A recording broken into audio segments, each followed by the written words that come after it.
Hey, what's happening everyone? This is Swish Culture. It's the end of the preseason and the Warriors have made some changes to the roster, and that means some exciting times are ahead for all of Dub Nation. We've seen a ton of guys on the Summer League roster try out and mostly passed on by the Warriors, even to the point where some of these guys were signed elsewhere. Some of these players include Jacory McLaughlin, who was signed by the Dallas Mavericks, Jordan Shackle, who signed with the Wizards, Jeff Downton, who signed with the Orlando Magic, and a number of other players that didn't particularly stand out. After picking up a few free agents during the offseason, the Warriors have been trying to find a player for the 15th roster spot, and as many options as we've had, the spot just isn't quite filled as of yet. Some players the team have tried out include Avery Bradley, Langston Galloway, Quinndary Weatherspoon, Jordan Bell was given an opportunity, Gary Payton II as well. They've looked at Isaiah Thomas, Darren Collison, neither of whom made the cut, and currently the most recent signees are LJ Figueroa and Axel Toupane. Figueroa debuted in the last 3 minutes of the final preseason game versus the Portland Trail Blazers. However, Toupane, a former player for the Warriors, was just picked up, so he hasn't yet had an opportunity to play for the Dubs. Now, the Warriors are trying to figure out who will occupy that 15th spot, and I have some ideas as to what the team might end up doing for the 15th man. But before I share that, be sure to like the video, subscribe to the channel, and turn on your notifications for the latest Dub Nation updates. Just recently, the Warriors waived Jordan Bell, Michael Mulder, Avery Bradley, and Gary Payton II, and have left their 15th roster spot completely open. There are some ways that they could go about filling the spot, which includes either signing a completely random and new player, guaranteeing a spot for Figueroa or Toupane, re-signing one of the players just recently waived, or they could leave the spot open in case someone becomes available. Coach Kerr expressed that he thought all the guys they waived were NBA caliber players and it was hard to cut them from the squad. But all may not be lost, as it really depends on what they find. Currently, the Warriors do need a perimeter defender to put pressure on some of the league's more prolific guards. On a night where Damian Lillard or Devin Booker or James Harden and other offensively gifted players are going off, the Warriors will need a player on defense with the mentality and ability of Bradley or Payton. Warriors fans were under the impression that one of these two players would likely have gotten the nod and stayed on for the 15th spot. However, that did not happen.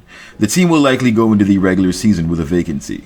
While this seems somewhat trivial, this is very significant, considering these players are all NBA caliber players. That the Warriors released all of these guys means that the rest of the roster is just that good.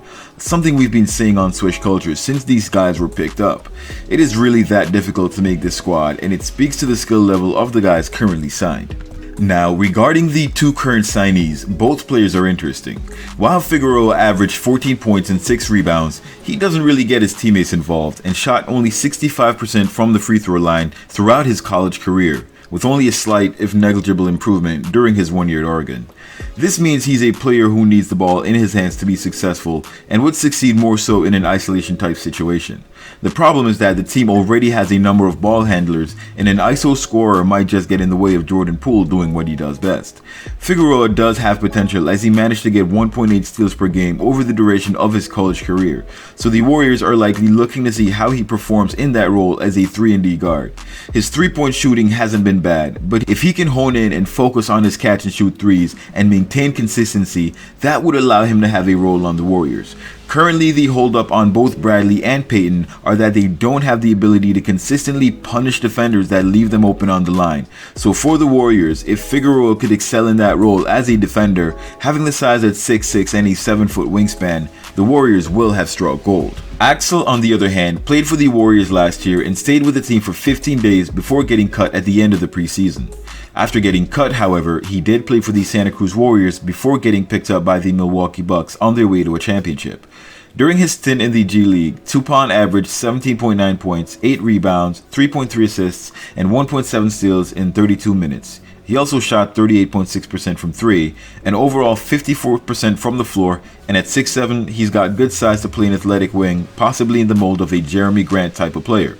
He also knocked down a respectable 74% of his free throws, which is a little below his career average of 79%. If he can keep up with and defend smaller guards, he would be an excellent fit for the Warriors off the deep bench. These are currently the two players the Warriors are evaluating, and we'll see in the coming week or so if they will end up getting a stamp to fortify the roster for the coming season. Alternatively, the Warriors could avoid having an open roster spot or signing Axel or Figueroa altogether. Upon the Warriors waiving Payton, Coach Kerr let it be known that there is the possibility of bringing Payton back to the squad after the process plays out. The next few days in the Warriors front office will be very busy as they try to figure out which of the recent players they'd like to give a contract to. I do expect the team to at least see how their new signees perform before making that contract commitment to Gary Payton.